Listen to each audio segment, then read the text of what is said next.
Kim Chiu at Paolo Avellino ay nagtatampok ng totoo at natural na chemistry na nagdadala ng bagong pamantayan sa mga love team. Sa kultura ng pag-ibig, kilala ang mga Pilipino sa paghanga sa romantikong kwento, at ang mga love team ay patuloy na namamayagpag sa mga serye at pelikula dito sa Pilipinas. Ang nagpapahayag ng pagiging espesyal ng isang tambalan ay ang totoong koneksyon, isang katangian na ipinapakita ni Kim Chiu at Paolo Avellino. Matapos magtagumpay sa kanilang seryeng Linlang, magbabalik sina Kim Chiu at Paolo Avellino para sa Filipino adaptation ng What's Wrong with Secretary Kim. Ito'y isang pagbabago mula sa mga mas mabigat na roles na kanilang ginampanan noon.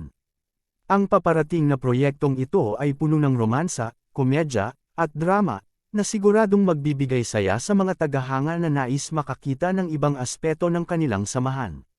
Sa ilalim ng bagong proyekto, magkakaroon ng bagong kulay ang tambalan ni Kim at Paolo. Sa halip na ang kanilang dating mga mabigat na karakter, ngayon ay magiging mas magaan at kakaiba ang takbo ng kwento.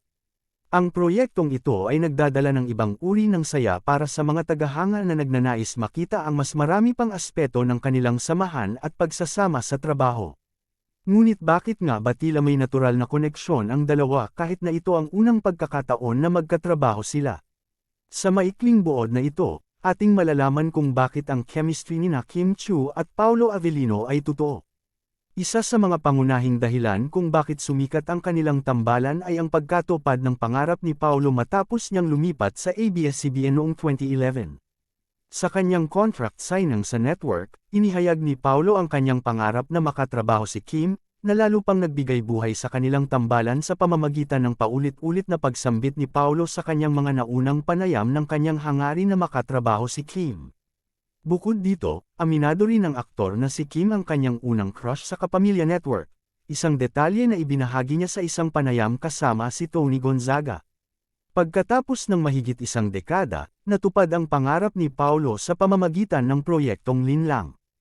Ang mas nakakatuwa pa rito ay ang sunod-sunod na pagtatambal sa kanilang mga proyekto, nagbibigay daan sa mas maraming pagkakataon na makatrabaho ang actress-host, kaya't muling pinanood ng mga Kim Pao fans ang isa sa mga vlog ni Kim, ang Jojowain at the Tripanhin Challenge, kasama si Bella at Angelica kung saan inihayag ni Kim na Jojowain si Paolo Avellino. Marami ang natuwa sa pangyayaring ito, dahil tila itinadhana ang dalawang magtagpo, lalo na ang video ay 3 taon na ang nakakaraan. Sa pagsasama nila sa Linlang, napagtagumpayan nila ang mga role nila, tulad ng karakter ni Juliana na tunay na kinainisan at malayo sa role na madalas ginampanan ni Kim. Ngayon, panahon naman para kay Paolo na tuklasin ang isang bagong bahagi ng kanyang sarili sa What's Wrong with Secretary Kim. Ang orihinal na Koreanong serye ay nagtatampok ng isang lalaking bida na likas na nagdadala ng katatawanan sa pamamagitan ng kanyang personalidad, isang aspeto na mas pabor kay Chiu kaysa kay Avellino.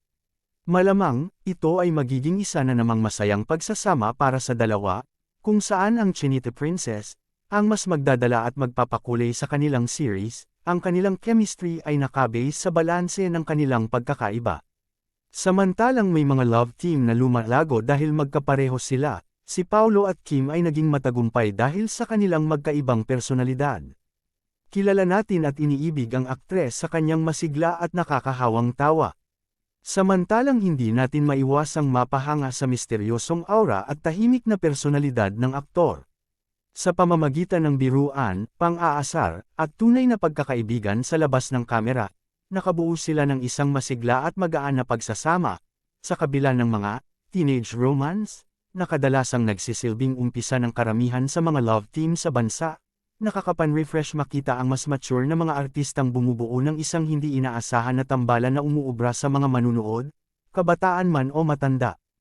At bagamat matagal bago nagkasama sa isang proyekto, ipinapakita ni Kim at Paolo na ang perpektong timing din ang nagdala sa kanilang malakas na pagtatambal. Don't forget to follow our FB page for more updates.